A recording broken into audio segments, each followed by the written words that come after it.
Ma'am आज ना मेरा गला ख़राब हो गया, आज ना मेरी तबीयत ख़राब, मतलब मैं कई हफ्तों तक अपनी एंकरिंग टालती रही कि लॉन्च होना अपना। और एक रात ऐसा हुआ कि मैं नाइट शिफ्ट में डेस्क पर थी और कोलकाता में एक जगह आग लग गई। मैं ये ज़रूर कह सकती हूँ दीपक कि न्यूज़ में जितने बदलाव हुए वो सब मेरे आंखों के सामने हुए। प्रिंस जब गड्ढे में गिरा वाली स्टोरीज को आज तक लोग कोट करते हैं, उस समय मैं एंकर थी। जब आपने प्राइम टाइम शो छोड़ने का सोचा तो उस समय आपके मन में क्या आया, क्या, क्योंकि मैम हर किसी के मन में ये सवाल आता है कि अब इसके बाद क्या। मेरे कान में लगातार चिल्लाया जा रहा था कि कहो कि लाशों के ये विजुअल्स जो आप देख रहे हैं वो एक्सक्लूसिव है इस चैनल पे। तो मैं बहुत नई थी, डर लगता है मना करने में, लेकिन मैंने इस असर लाया कि मैं ऐसी बात, अब तो देखिए ऐसी बातें कितनी आम हो गई, हर चैनल पे सुन रहे हैं। उस समय मेरे लिए नई थी और मेरे लिए शॉकिंग थी कि लाशों के विजुअल एक्सक्लूसिव। कहा जाता है कि जिंदगी लाइव शो की कॉपी सत्यमेव जयंती है। मैं नाम नहीं लूंगी। जिंदगी लाइव में एक एपिसोड मैंने ऐसा किया था, एक सेलिब्रिटी का इंटरव्यू जो मुझे जबरदस्ती करना पड़ा था, तो मैंने कहा था इस इंटरव्यू को मैं कहीं कोट नहीं करूंगी, इस इंटरव्यू को मैं ओन भी नहीं करूंगी कभी।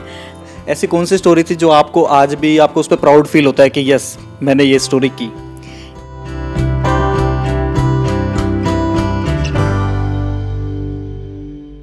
प्राइम टाइम शो हो या जिंदगी लाइव के स्टेज पर किसी आम इंसान की कहानी को बताना हो, मोटिवेशनल स्पीकर है और लाखों करोड़ों युवाओं की इंस्पिरेशन है। और वो इस वक्त मेरे साथ मौजूद है ऋचा अनुरुद्ध जी। ऋचा जी, आपका इंडिया टीवी में बहुत बहुत स्वागत है। बहुत बहुत शुक्रिया। जब आप प्रोफेशनल लाइफ में आई, जब आप जर्नलिज्म में आई, तो आपके मन में उस समय क्या आया, क्या सोच करके आई? दीपक, मेरी जर्नी ना बड़ी अजीब सी एक डेस्टिनी की जैसे होता है ना, कि उस हिसाब से हो गई कि मुझे खुद नहीं पता था कि मैं किस रास्ते पर आगे चल रही हूँ। सबसे पहले मैं 96 में दूरदर्शन पे आई थी, डीडी नेशनल, लेकिन तब जर्नलिज्म वाला कुछ नहीं था। डीडी नेशनल किया, फिर मैं अजमेर में राजस्थान का एक अखबार है दैनिक नवज्योति, मैंने उसमें काम किया। डेस्क पर मैं कहानियाँ लिखती थी जो गाँव से स्ट्रिंगर्स वगैरह भेजते थे। उसके बाद मैं वापस दिल्ली आई, फिर थोड़ा थोड़ा स्ट्रगल कर रही थी, डीडी नेशनल में कर रही थी, फिर न्यूज़ चैनल्स में अप्लाई करना शुरू किया। तो कभी ऐसा सोचा नहीं था कि मैं क्या करने जा रही हूँ।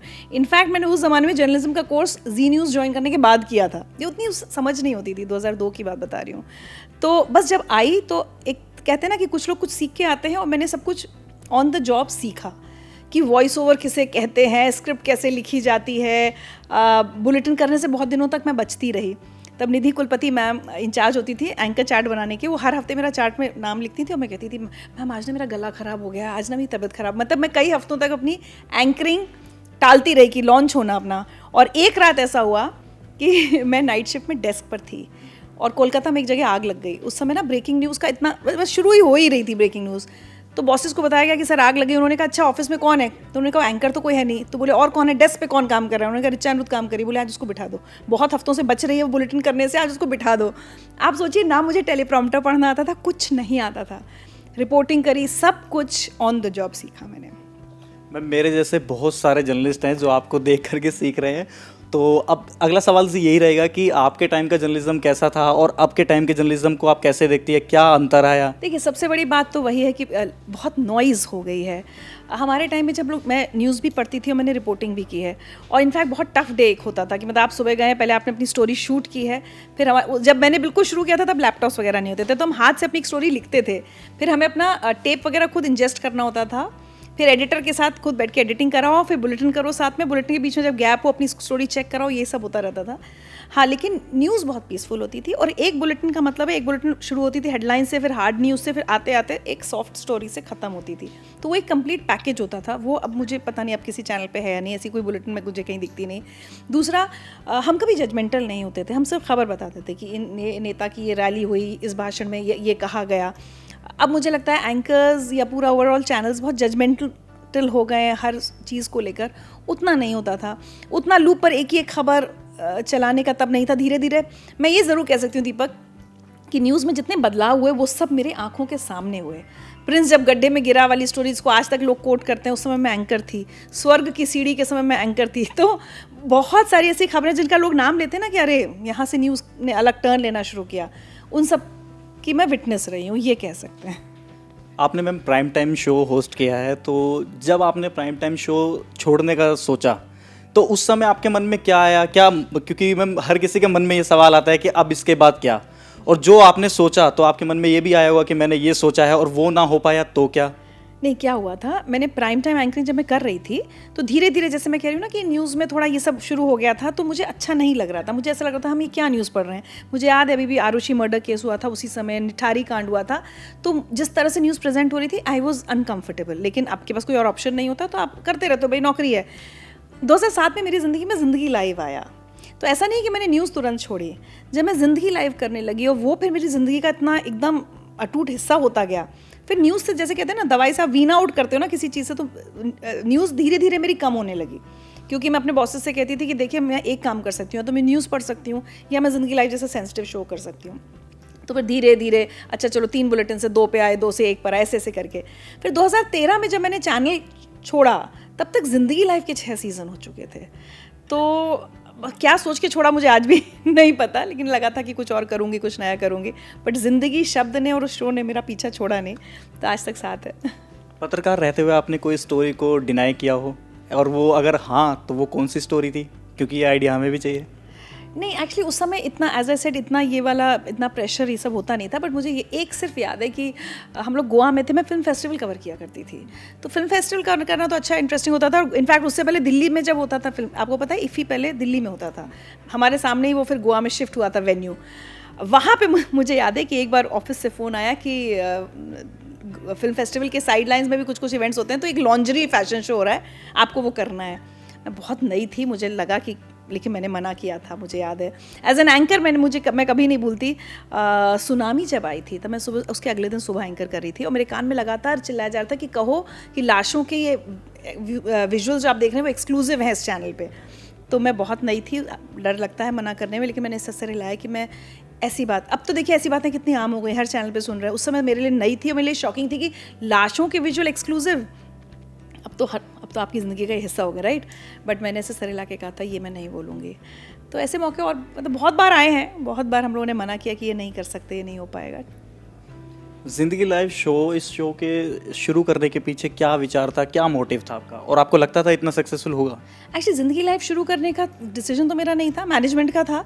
शो शुरू हो रहा था एक बॉलीवुड एक्ट्रेस के साथ, वो करने वाली थी, उनके नाम से शुरू होने वाला था। मैं तो कहीं थी भी नहीं पिक्चर में, उनके साथ बातचीत नहीं बनी, कहीं बात अटक जाती है। तो ये हुआ कि अब क्या करना है शो को, अरे चलो ठीक है बंद करो ये वो। तो हमारे एक सीनियर ने कहा कि अच्छा एक बार रिचा अनिरुद्ध से करा के देखते हैं। तो रिचा अनिरुद्ध मतलब कौन क्या है, अपनी एंकर ही तो है, तो अच्छा ही है। बल्कि सेल्स एंड मार्केटिंग ने तो बिल्कुल राइट ऑफ ही कर दिया, किसी ने ध्यान ही नहीं दिया 1 साल की, एक शो बन भी रहा है। क्योंकि भाई कहाँ तो एक सेलिब्रिटी कर रही थी, अब कहाँ रिचा करेगी, अपनी एंकर है। 1 साल हम चुपचाप अपना सिंसियरली बनाते रहे शो। पहले ही साल हमें best news talk show award मिल गया NT अवार्ड में, तो किसी को विश्वास नहीं होता है। मुझे ऐसा लगता था चैनल में कोई ध्यान ही नहीं दे रहा मेरे काम पर। तो कॉन्सेप्ट तो सब उन लोगों का था। मैं कहूँगी संजीव पालीवाल जी एक हमारे सीनियर होते थे, उन्होंने बहुत लिटरली हैंड होल्डिंग करके सिखाया है कि कैसे बोलना है, कैसे लिखना है। मैं आज जितना लिखना सीखी हूँ या जितना लिख पाती हूँ वो सब ज़िंदगी लाइव लिखने में दौरान मैंने सीखा है। एक छोटा सा र्यूमर्स भी है, मैं आपसे क्लियर करना चाहूँगा। कहा जाता है कि ज़िंदगी लाइव शो की कॉपी सत्यमेव जयंती है। ऐसा कहते थे क्योंकि पहला सीज़न जब आया था, इनफैक्ट मैं आपको बताऊँ, आमिर ने जब सत्यमेव का पहला एपिसोड गया, आमिर ने प्रेस कॉन्फ्रेंस की तो वहाँ उनसे सवाल पूछा गया, वो है भी शायद इंटरनेट पे, और आमिर ने बहुत अच्छा जवाब दिया। उन्होंने कहा अच्छा रिचा जी वाला शो, उन्होंने कहा देखिए अच्छा काम तो जितना ज़्यादा हो उतना अच्छा है।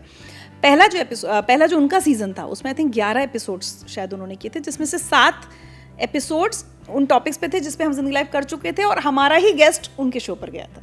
जैसे हरीश अय्यर थे, एक रश्मि आनंद डोमेस्टिक वायलेंस पे थी, और तो मुझे बहुत सारे याद नहीं है, बट हमारे गेस्ट बाद में सत्यमेव पर गए थे, विच इज़ नाइस। एक महिला पत्रकार होने के नाते आपको कभी फील्ड में चुनौतियाँ या फिर कुछ ऐसी चीज़ें जो आप बताना चाहें कि ये चीज़ मैंने फेस की और ये मैं सोच भी नहीं सकती थी?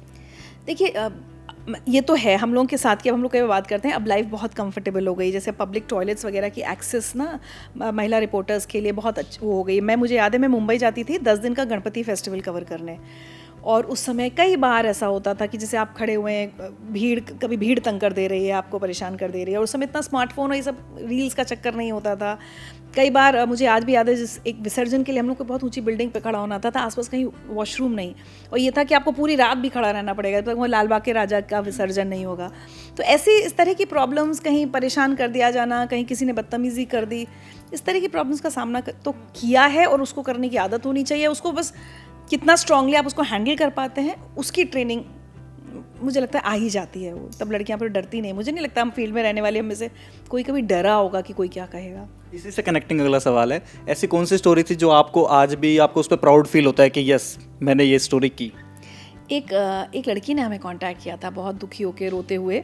उसने कहा था कि मेरी एक IFS फॉरेन सर्विस के ऑफिसर के साथ सगाई हो गई है और उसने मुझसे छुपा के किसी और से शादी कर ली है। वो थोड़ी, क्योंकि उस तरह की थी, थोड़ी होती ना सिंपल लड़कियां हैं, अब भाई वो ऑफिसर को बाद में लगा होगा कहीं और से रिश्ता आया होगा टाइप्स।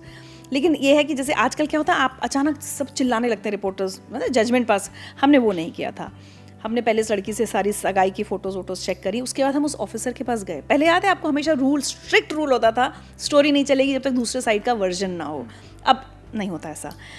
मैं उस ऑफिसर के घर गई, मैं बहुत देर बैठी रही, 1-1.5-2 घंटा मैंने इंतज़ार किया कि वो बाहर आए, हमसे बात करें। वो बाहर नहीं आए। फिर घर देख के समझ में आ जाता है कि इस घर में अभी नया नया शादी का सामान आया है ना। वो फिर मैंने बाहर आके एक पीस टू किया कि वो ऑफिसर हमसे मिले नहीं हैं, हम मिलने से मना कर दिया, लेकिन हाँ इनके घर देख के लग रहा है कि शादी हुई है और ये शादी कर चुके हैं दूसरी। ऐसे करके वो स्टोरी चली थी। उनकी फैमिली ने आके हम पे बहुत प्रेशर डाला था स्टोरी को रोकने के लिए, लेकिन हमारे सीनियर्स हमारे साथ खड़े रहे थे। उसके बाद उन्होंने एक कोर्ट से नोटिस भिजवा दिया था, तो उसके बाद हमारा चैनल स्टोरी नहीं चला पाया था, लेकिन तब तक क्या हुआ था, बाकी चैनल्स ने स्टोरी उठा ली थी।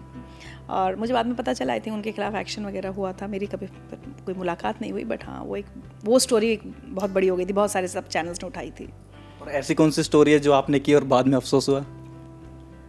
ऐसी भी रही ही होंगी, मैं नाम नहीं लूँगी। ज़िंदगी लाइव में एक एपिसोड मैंने ऐसा किया था, एक सेलिब्रिटी का इंटरव्यू जो मुझे ज़बरदस्ती करना पड़ा था, तो मैंने कहा था इस इंटरव्यू को मैं कहीं कोट नहीं करूँगी, इस इंटरव्यू को मैं ओन भी नहीं करूँगी कभी। नाम लेना अच्छा नहीं लगता। फीमेल थे कि मेल? मेल। आपने मैम ज़िंदगी लाइव के बारे में बताया, और ये शो चलाना बहुत मुश्किल है, तो ऐसा कौन सा एपिसोड था जो आपको बहुत मुश्किलों के बाद आपको लगा कि बहुत मुश्किल हो गया इसमें? तो किस तरीके, क्योंकि हर एपिसोड में अलग तरह की मुश्किलें होती हैं। सेलिब्रिटीज़ को तो लाइन अप करना ही बहुत मुश्किल होता है।